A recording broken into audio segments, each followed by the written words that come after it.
Okay, so Be'ezras Hashem, in preparation for Yud Tes Kislev and the days of Chanukah that are quickly approaching, we're going to spend some time talking about the innovation, the illumination, and the redemption that Hasidus brings into the world.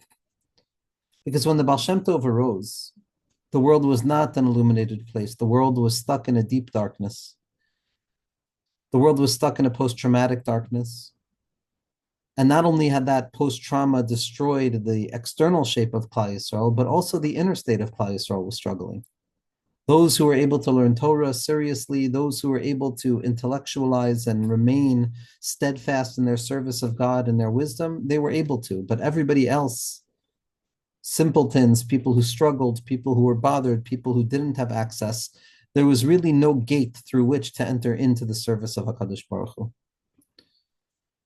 The darkness that preceded the Baal Shem Tov came about as a result of Shabtai Tzvi and the rebellions and the Cossacks and all of the destruction that had been wrought on the Jewish communities. And in a darkened forest in the exiled lands of darkened Ukraine, in the hellish landscape of Eastern Europe, what emerges suddenly is a thunderbolt of light, a sudden appearance of a light, Rav Yisrael Baal Shem Tov. And this sudden appearance of light came as quickly as it left.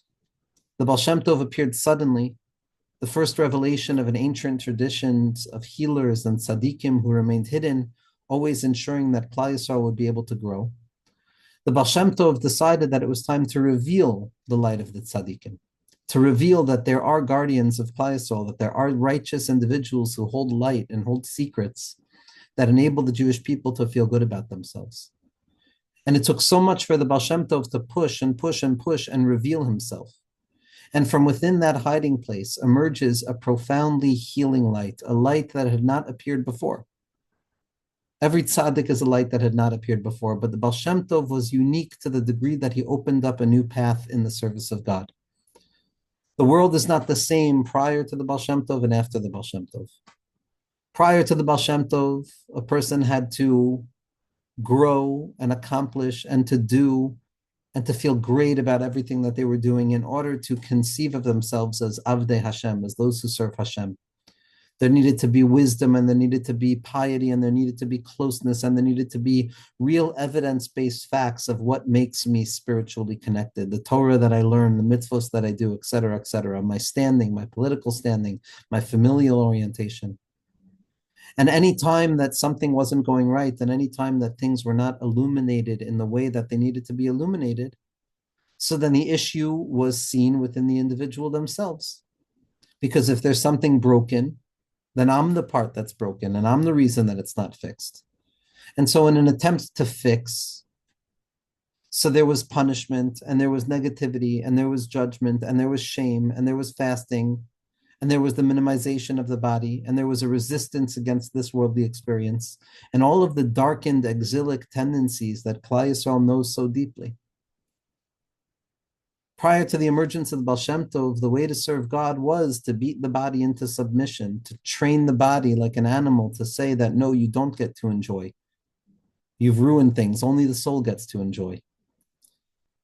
And then in Shamayim, it was seen, it was decreed that the Jewish people had reached such a place of unconsciousness, such a place of stuckness, such a stupor of inactivity, inside and outside, internally, externally. Each person was severed from the goal of connection to God. And we had forgotten our name, and we had forgotten our birthright, and we had forgotten exactly what it was that we were here in the world to do, to become an Or Lagoyim, to be the light and the illumination of this world, to be the neshama of this world. And because of the deep darkness and because of the concealment and because of the profound double darkness and concealment within concealment, Hashem, Berachamim Rabim, decided to reveal into the world medicine, drops of medicine through the tzaddikim, each tzaddik a different medicine. But there was one particular tzaddik who wasn't only a medicine, but he opened the pharmacy. And that was the Baal Shem Tov. The Baal Shem Tov came along and whispered the name of Bnei Yisrael back into their ear when they had fallen into the depths of unconsciousness. Not simple slumber, not unconsciousness, but a comatose-like state where we had forgotten what our role in this world was. And Rav Yisrael Baal Shem Tov, the master of the good name, which is the name of Yisrael, he comes to the Jewish people and he whispers in our ear once again what our name is. He tells us, he reminds us that our name is Yisrael, that we have a holy name, that we've overcome darkness before, that we've been through worse and will come over this again. And will ascend out of this just like Yaakov Avinu did. Rav Yisrael Baal Shem Tov comes to whisper into the unconscious body of Klal Yisrael their name to wake us up again. And it's this waking up that opens up a gate. It opens up a gate that shifts everything from the way it was before to the way it was afterwards. Because the Baal Shem Tov came and he opened up the pharmacy and he said, Yidden, it's here, the Torah is here to heal you. Hashem is here to be with you, not to frighten you, not to punish you, not to cast you down. But the light of godliness, the light of the Torah, the light of the soul is ready at hand and it's yours for the taking, and you're meant to enjoy. You're meant to be misdavek el HaKadosh Baruch Hu. You're meant to live with a cleaving and a connection to God in this world. Because how in the world can you not live that way? To live without the dveikus that the Baal Shem Tov HaKadosh introduces into the system of Klal Yisrael is to end up unconscious, is to end up in that place of inactivity and sadness and despondency and the heavy burden of exile. The Baal Shem Tov came along with the reshus given to him from Shemayim, and he said, I'm going to heal, I'm going to bring medicine down to the people, I'm going to heal the broken bodies, and I'm going to heal those darkened souls. And the Baal Shem Tov created an opening that he was given permission to open from Shemayim. The Baal Shem Tov was not the first, he was the last in a chain of hidden tzaddikim. The Baal Shem, who spent their time hidden in the darkened territories of Eastern Europe forests, would fix Jews, would heal Jews, would bring redemption when it was needed, but it was always done in a profoundly hidden and concealed way, like all of the hidden tzaddikim. But the Baal Shem Tov, the youngest of them, saw the world in such disarray, saw the world in need of such healing, that he said, we have to reveal ourselves. They have to know that there's help. The Jewish people cannot continue any longer with the belief that they're left on their own. Because left to their own devices and left to our own devices, we fall. We need a light that comes from beyond us. We need leaders. We need tzaddikim. We need righteous ones to come and remind us that it's okay, and that we're Ben Avram, Yitzchak, and Yaakov. And that we're nothing without Hashem, but with Hashem we're everything, and there's nothing other than us. And the Baal Shem Tov, strengthened by those words that he heard from his father before his death, which was, Yisrael, do not be afraid of anything but Hashem. Do not be afraid of anything but Hashem. With that clarion call from his father, Rav Yisrael Baal Shem Tov decided to break on through to the other side and create an opening. He created a gateway through which each and every neshama can now walk, where we can begin to feel lighter and better about ourselves. The gateway that the Baal Shem Tov HaKadosh opens up is a gateway of no longer needing to punish the body for being human, no longer needing to drown in the shame of not being good enough in the face of God, no longer needing to struggle with the sense of pleasure in this world, because how can I find pleasure if I'm not serving God? The Baal Shem Tov came along and he said, Yidden, it's okay. It's okay. The things that have happened to you are not your fault. You didn't do it on purpose. You didn't choose exile. This is the way that Hashem has decided to run the world. And stop blaming yourselves, and stop judging yourselves, and stop feeling like you're the broken thing, and stop feeling like you're the cause of the issue. And understand that if this is the way that HaKadosh Baruch Hu wants to run the world, then that's the way it's going to run the world. But that doesn't mean we have to be sad. It doesn't mean that we have to be stuck. It doesn't mean that we have to forget the place that we come from. It doesn't mean that we have to forget the soul. Yisrael. Yisrael asher b'cha aspire. Baal Shem Tov came and reminded each and every Yid that HaKadosh Baruch Hu draws the deepest level of joy and purpose and illumination from the mere existence of our souls. And instead of running away from punishment, we should run with more intensity towards love and towards connection and towards the joy of Avodas Hashem and Dveikus, the connection between creature and creator. In spite of the fact that we're separate, nevertheless we're connected, because Emunah is Dveikus, says the Baal Shem Tov. To enter into the gates of faith and the Sha'arei HaBaal Shem Tov, which is an opening to love and attachment to HaKadosh Baruch Hu, to the Torah, to other Yidden, to see the neshama as that which is real, and the body and the externalization as that which is not real. and to live a life from that inner perspective. That's the eyes that the Baal Shem Tov gave to us. HaKadosh Baruch Hu revealed this light of Rav Yisrael Baal Shem Tov. Now, the Baal Shem Tov HaKadosh's light was a light that was preceded by a profound level of darkness, a darkness that necessitated the revelation of the Baal Shem Tov. The Baal Shem Tov and the revelation of the light of the tzaddikim and the openings of Pnimiyas HaTorah, that is the end result of the exile. That is the end result of the concealment. HaKadosh Baruch Hu is always makdim refuah l'makeh. And from within the concealment emerges the purpose of the concealment, which was the light of the Baal Shem Tov, the gift of entering into the gateways of serving HaKadosh Baruch Hu by way of love and attachment. Exactly as the Vilna Gaon taught, and exactly as the Ramchal taught, and exactly as the Rashash taught, and exactly as all of the Talmidim taught. But what the Baal Shem Tov did, and what was unique about the Baal Shem Tov, and what makes him one of the most unique revelations in history of Klal Yisrael, is that he opened up the gate to the pharmacy and he gave it to us in a medicinal way that each and every one of us can walk with and talk with and be with and live with, without complication, without confusion, simple tenets of faith, that ein od milvado, that there's nothing but God. Which means to say that there's nothing that I can't find Hashem in. I can find Hashem in all of my experiences. I can find Hashem when I feel up, and I can find Hashem when I feel down. I can find Hashem in joy. I can find Hashem in eating. I can find Hashem in the refinement of the body, in the enjoyment of the body in a proper way.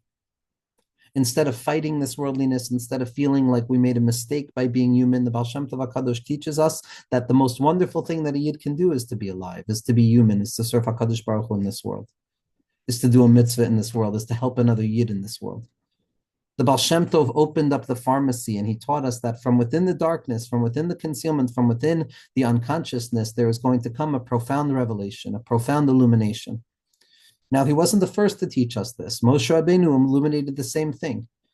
Moshe Rabbeinu, born into the house of Paro, into a profound level of darkness, exiled to Yisro, encountering all forms of concealment, only to come from that place and receive the illumination of the Torah, to come from the darkest place imaginable and transform that darkness and reveal that it's the seat of revelation. Moshe nigash ala arfel ki sham hua elokim, as Rabbi Nachman says, Moshe Rabbeinu enters into the cloud of concealment, not in order to get to God on the other side, but because God is found within the cloud of concealment itself.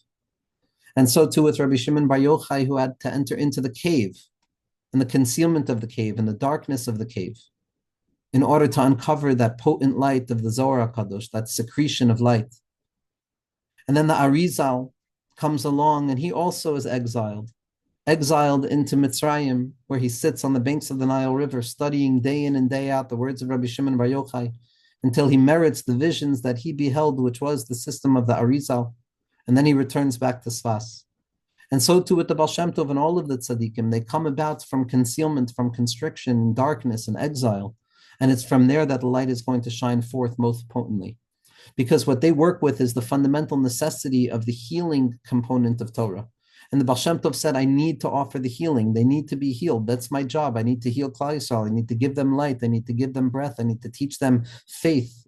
I need to teach them the Aleph Beis. And the gates that the Baal Shem Tov open remain opened. They are a light that now each and every person can feel good about themselves. Each and every person can assume that Banematam LaHashem Elokechem, that we are children to HaKadosh Baruch Hu no matter what. And that irrespective of appearances or concealment or status or standing, both spiritual, psychological, physical, wherever a person is, there is no place devoid of HaKadosh Baruch Hu's light. And wherever you are is how you enter into the gates of holiness. This is the light of the Heilige Baal Shem Tov. The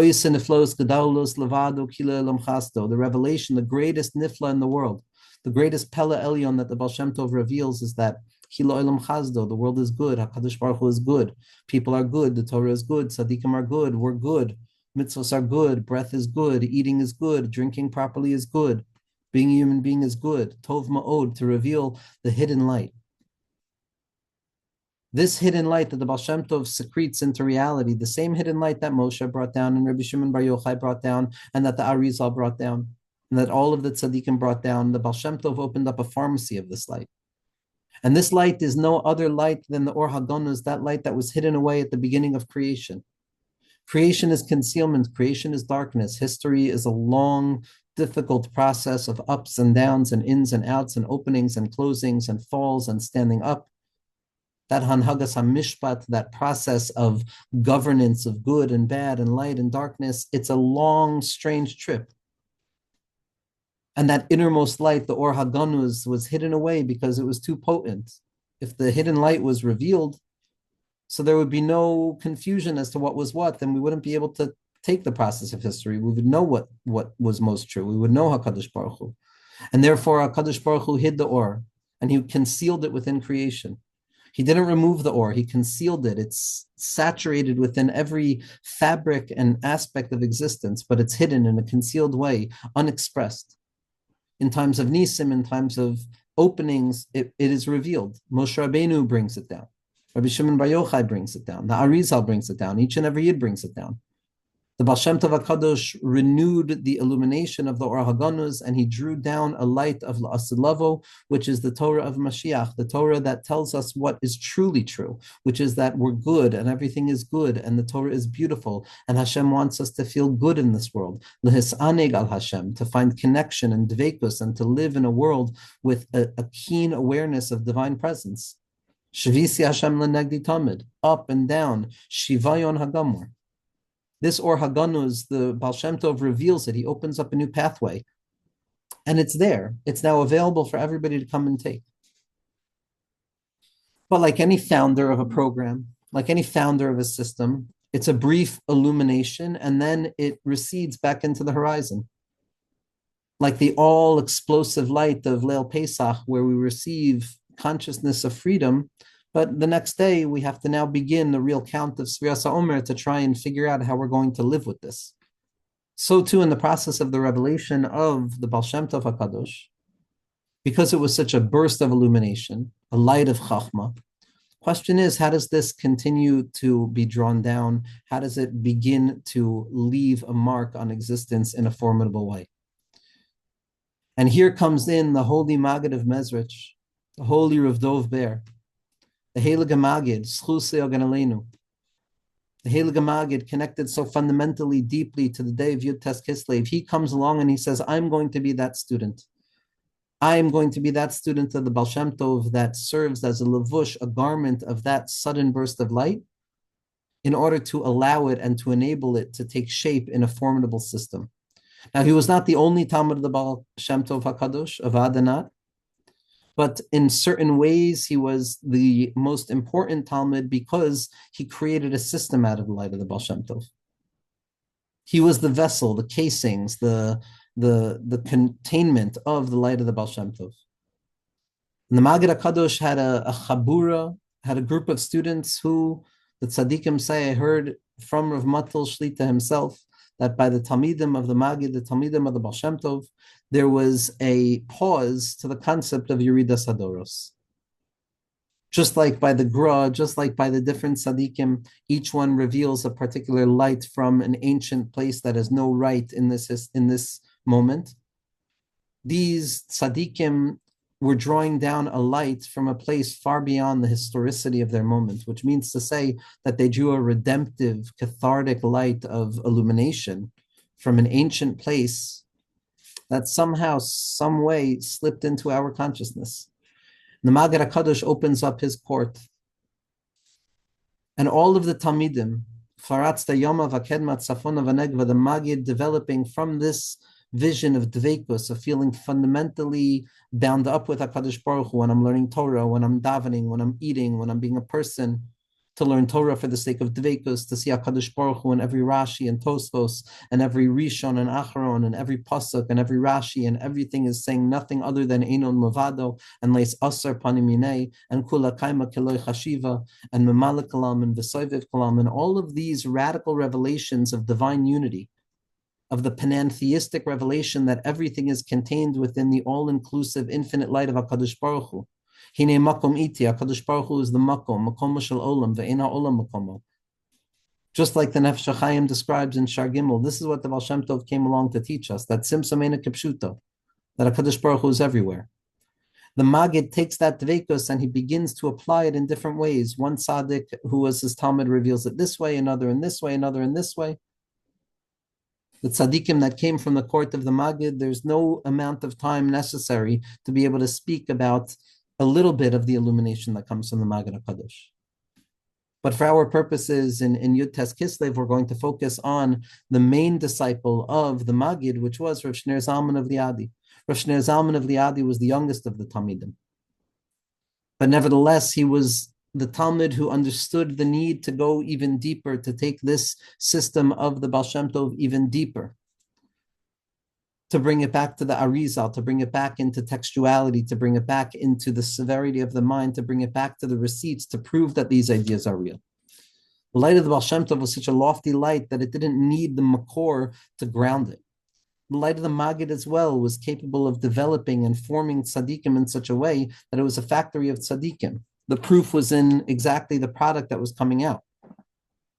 But the Baal HaTanya, Rav Shneur Zalman of Liadi, understood that for Hasidus to become a transformative expression, it needs to make its way into Talmud Torah as well. It needs to make its way into the intellectual faculties of experience. We need to understand it. We need to have a clear Havana of what we're talking about. Why is it that Einon Milvado? And how is it that Einon Milvado? And what does Soviv Kalaman mean? And what does Mamalik Kalaman mean? And what's the difference between there is nothing other than God or that there is only God? What do those two differentiated statements mean? What does it mean that all is godliness and godliness is all? The Baal HaTanya understood the need to create a system of clarified ways of thinking about godliness, clarified ways of thinking about godliness so that each and every person, instead of just affirming what the Baal Shem Tov had said, can understand it and can come to see it and can come to experience it by way of contemplating the worlds. The main vehicle through which the Baal HaTanya was revealing these teachings were through the gradations of self-nullification, gradations of bittul. That everything that the Arizal had spoken about were questions about how do I make more space for HaKadosh Baruch Hu? How do I realize more of divine light? And there was no place that fought against divine light more than the mind itself. Chabad, Chachma, Bina, and Das, the reason that we use that terminology to describe the mission of the Baal HaTanya is because the Baal HaTanya wanted to reveal God in the farthest place from godliness, the Dir B'Tachtonim, the lowest place imaginable. And the lowest place imaginable is the place in which we feel separate from God. And there's no place in which we feel separate from God more than in our own minds. And says the Baal HaTanya that it's easy to be mevatel one's body. I can refine my body, I can train my body. Even my emotions I can give over to God, but to give my mind and my consciousness over to God, that's the place where I feel most human and most separate. And the Baal HaTanya wanted us to give that place over to Hashem as well, to transform our mind into the place of revelation itself. And in order to do this, in order to really not only have the pharmacy open, not only understand how to develop different types of pharmacists for different needs, that if you needed something, you would go to one Talmud of the Maggid, if you needed another thing, you would go to the other Talmud of the Maggid. But to learn how to make it an over-the-counter expression, to make it something that is readily available for each and every person, it's not far from you. That each and every person can enter into the gates of Kedusha, and each and every person can transform the way that we look at ourselves, other Yidden, the Torah, and HaKadosh Baruch Hu, and we can transform it from one edge of life to the other. We can see good where we were feeling bad. We can see light where we sense darkness. And because this mission was a difficult mission and it demanded taking the most esoteric secrets that the Baal Shem Tov had to sacrifice himself in order to reveal, the Baal HaTanya needed to go into prison for this. The Baal HaTanya was in trouble for the amount of revelation that he drew down. How clear he made it that HaKadosh Baruch Hu is here, there, and everywhere.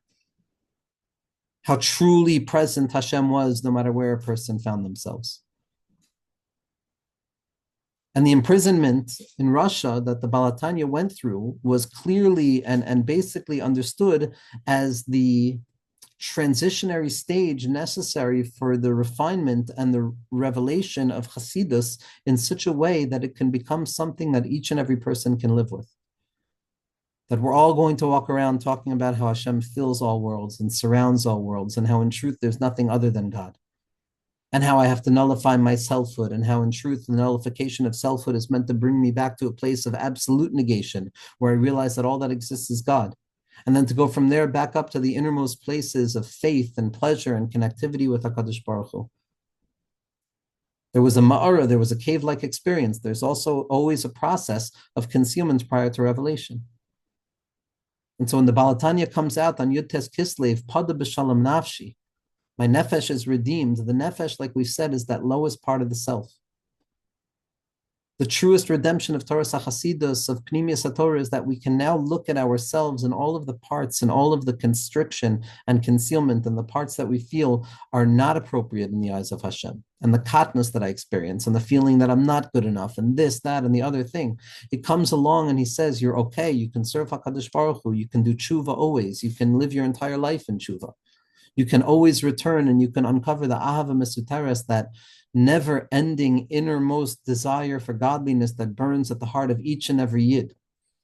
That's revealed only b'shas hadchak. It's revealed only when we're under duress. This is what the Balatanya gives us. Now the Hisnagdus, let's say from the Vilna Gaon against the revelation of Hasidus, had everything to do with regards to the allowance to think in such a way. Because the tzaddikim always knew this truth of there's nothing but God and I'm always okay and everything is always okay. And from there, I want to become more okay. But the question was, how allowed is it to reveal it? How allowed is it to reveal it? Are we allowed to reveal the deepest secrets of the king's crown of how beloved Nishmas Yisrael is? Or does this need to remain a Safra Ditzniusa? There's a reason that the Gra wrote on Safra Ditzniusa, because for the Gra, the way of revelation was by way of concealment. That's the path of the Torah.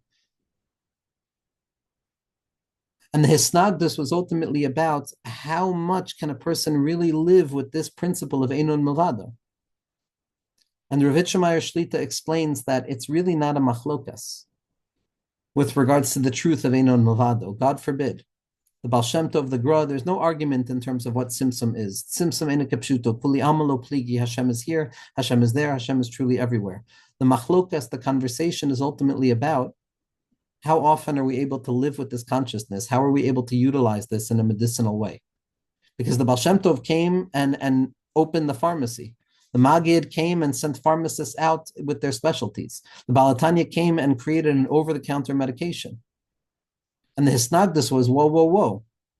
Typically, you need to learn this from the pharmacist, from the tzaddik, but now it's available for everybody.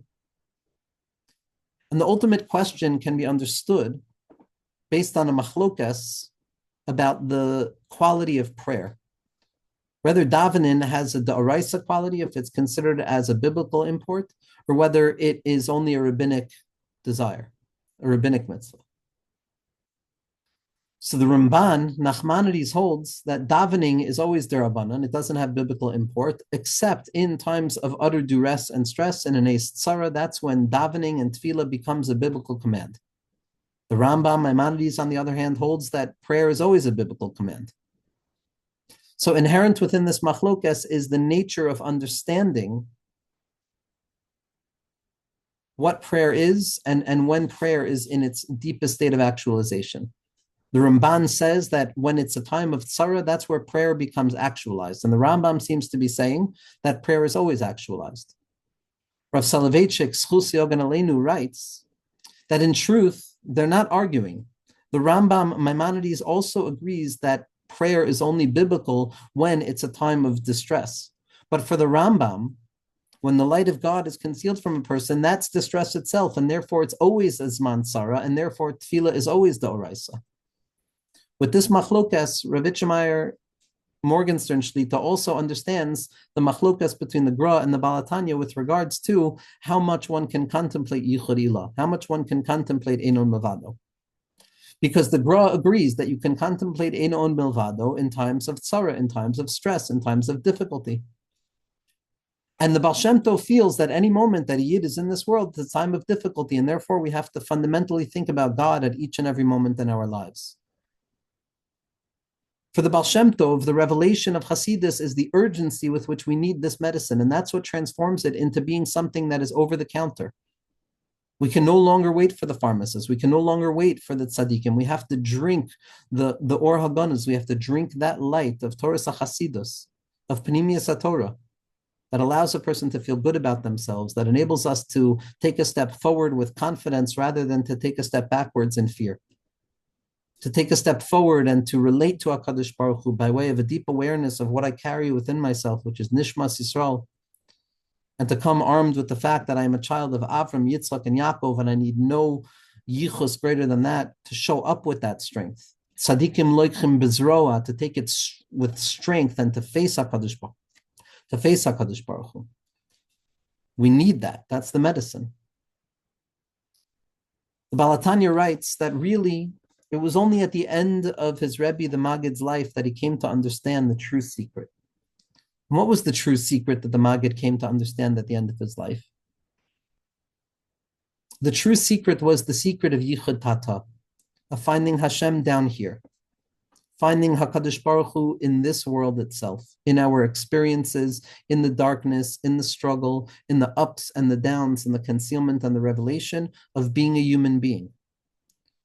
At the beginning, the Maggid was under the assumption that the main light of the Baal Shem Tov was the illumination above, the transcendental unity of realizing that Eino Milvado. But it was only at the end of his life that he came to truly understand the secret, which was that it's meant to be brought down into the body. It's meant to be embodied by way of breath and eating and drinking and walking and talking and prayer and the way one carries themselves in this world. The Heilige Baal Shem Tov's entire mission was rooted in Me Besari Echazeh, that it's from within my human condition that I'll come to behold you, HaKadosh Baruch Hu. It's within the darkness, it's within the Dira B'Tachtonim, the same way a person lives in their home, with their needs and their wants and their desires and their ups and their downs. That's where Hashem wants to be found. HaKadosh Baruch Hu wants to be found in that place with us. This was what the Maggid HaKadosh came to realize at the end of his life.